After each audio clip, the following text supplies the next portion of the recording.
اس کی بینائی بہت کمزور ہو چکی تھی۔ وہ سہارا لیتا ہوا عبد المطلب کے پاس آیا، آپ کے چہرے کو ہاتھ لگایا اور پھر ناک کو اچھی طرح ٹٹولنے لگا۔ عبد المطلب حیران تھے کہ یہ بزرگ آخر چاہتا کیا ہے۔ بزرگ کی طرف دیکھا تو اس کے چہرے پر خوشی پھیلی ہوئی تھی، ایسے لگا جیسے اس شخص کو من کی مراد مل گئی ہو۔ سردار، آپ کو مبارک ہو، میں آپ کے خاندان میں آنے والے وقت میں نبوت اور بادشاہت دونوں دیکھ رہا ہوں، لیکن ان میں سے ایک قبیلہ بنی زہرہ کے ذریعے آپ کو ملے گی۔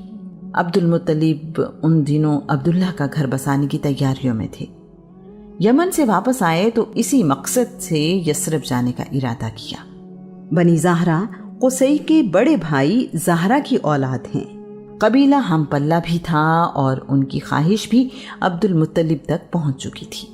سیدہ آمینہ اپنی والدہ سے اکیلی اولاد تھیں۔ وہب بن عبد مناف کی وفات کے بعد ان کے بھائی وہیب بن عبد مناف سے ملاقات ہوئی۔ وہیب کی اپنی بیٹی حالہ بھی شادی کی عمر کو پہنچ چکی تھی۔ بی بی آمینہ بنت وہب کی شادی عبداللہ سے طے پا گئی اور ان کی چچا زاد بہن حالہ کی شادی عبد المطلب سے۔ عرب کی تہذیب میں بیان کیا جا چکا ہے کہ عرب میں زیادہ شادیاں عام تھیں۔ دلہا اور دلہن کی عمر میں فرق ان کے لیے کوئی معنی نہیں رکھتا تھا۔ عبد المطلب رشتے طے کرنے کے بعد واپس مکہ روانہ ہوئے۔ شادی کے دن قریب آئے، بارات مکہ سے یثرب جانا تھی۔ عبداللہ دلہا بن گئے۔ وہ تو پہلے ہی بڑے خوبصورت اور حیا والے تھے، اب ان کا چہرہ کوئی اور ہی منظر پیش کر رہا تھا۔ بارات مکہ سے نکل رہی تھی کہ ورقہ بن نوفل کی بہن قتیلہ بنت نوفل اپنے گھر کے باہر کھڑی تھی۔ قتیلہ بھی انجیل کی عالمہ تھی۔ ورقہ بن نوفل ان چند لوگوں میں سے تھے جو عیسائی تھے اور مکہ میں رہتے تھے۔ ورقہ بن نوفل الہامی کتابوں کے عالم تھے۔ وہ آخری نبی کے آنے کا انتظار کیا کرتے تھے اور لوگوں کو بھی اس کے متعلق بتایا کرتے تھے۔ قتیلہ نے ان سے سن رکھا تھا کہ آخری نبی کا زمانہ بہت قریب ہے۔ اس نے عبداللہ کو اپنی طرف بلایا اور کہا، تم مجھ سے شادی کر لو، میں اتنے ہی اونٹ قربان کروں گی جتنے اونٹ عبد المطلب نے تمہارے لیے قربان کیے تھے۔ عبداللہ نے اس سے کہا، میرے والد یہ فیصلہ کر چکے ہیں اور میں شادی کے لیے ہی یثرب جا رہا ہوں۔ یثرب پہنچ کر عبد المطلب کا نکاح بی بی حالہ سے اور عبداللہ کا نکاح بی بی آمینہ سے کر دیا گیا۔ عبداللہ کی شادی 570 عیسوی میں ہوئی۔ اس زمانے اور خاندان کی روایت کے مطابق وہ 3 دن اپنے سسرال یثرب میں ہی رکے۔ اس کے بعد دونوں اپنی اپنی دلہن کے ساتھ مکہ آ گئے۔ اب یہ گھر خوشیاں دیکھ بھی رہا تھا اور بانٹ بھی رہا تھا۔ شادی کے کچھ عرصے بعد عبداللہ کی دوبارہ قتیلہ بنت نوفل سے ملاقات ہوئی۔ عبداللہ نے قتیلہ کو شادی کی پیشکش کی۔ قتیلہ نے انکار کر دیا۔ عبداللہ کے لیے یہ جواب حیرانی کا باعث تھا۔ وجہ پوچھی تو قتیلہ نے کہا، جس دن میں نے تمہیں شادی کی درخواست کی تھی اس دن تمہارے ماتھے پر چمک، چہرے پر نور اور کشش تھی جو اب باقی نہیں ہے۔ میری ساری خواہش اس خوش نصیبی کے لیے تھی۔ ابھی شادی کو کچھ ہی عرصہ گزرا تھا کہ عبداللہ تجارتی سفر پر فلسطین چلے گئے۔ عبداللہ ملک شام سے واپسی پر بصرہ سے دومت الجندل، تیمہ اور خیبر سے ہوتے ہوئے یثرب پہنچے۔ وہاں پر عبداللہ بیمار ہو گئے۔ آپ اپنی دادی سلمہ بنت عمر کے خاندان بنی نجار کے پاس علاج اور آرام کے لیے رک گئے۔ باقی قافلہ مکہ لوٹ آیا۔ قافلے والوں نے عبد المطلب کو عبداللہ کی بیماری کے متعلق بتایا۔ عبد المطلب نے اپنے بڑے بیٹے حارث کو یثرب بھیجا کہ وہ اپنے چھوٹے بھائی کو مکہ لے آئیں۔ یثرب پہنچ کر انہیں پتہ چلا کہ عبداللہ اس جہان فانی سے کوچ کر چکے ہیں۔ عبداللہ کو نابغہ کے گھر میں دفن کر دیا گیا۔ نابغہ بنی عدی بن نجار کے فرد تھے۔ عبداللہ نے 25 سال کی عمر میں وفات پائی۔ یہ خبر بی بی آمنہ کے لیے قیامت سے کم نہ تھی۔ ابھی تو ان کی شادی کو چند مہینے ہی گزرے تھے۔ ابھی تو ان کے لیے زندگی شروع ہوئی تھی۔ انہوں نے کتنے خواب دیکھے تھے، قدرت کو کچھ اور ہی منظور تھا۔ بی بی آمنہ کے لیے اب زندگی آسان نہیں تھی۔ بی بی آمینہ نے عبداللہ کی وفات پر مرثیہ لکھا جو یوں ہے، بطحا کی آغوش ہاشم کے صاحبزادے سے خالی ہو گئی۔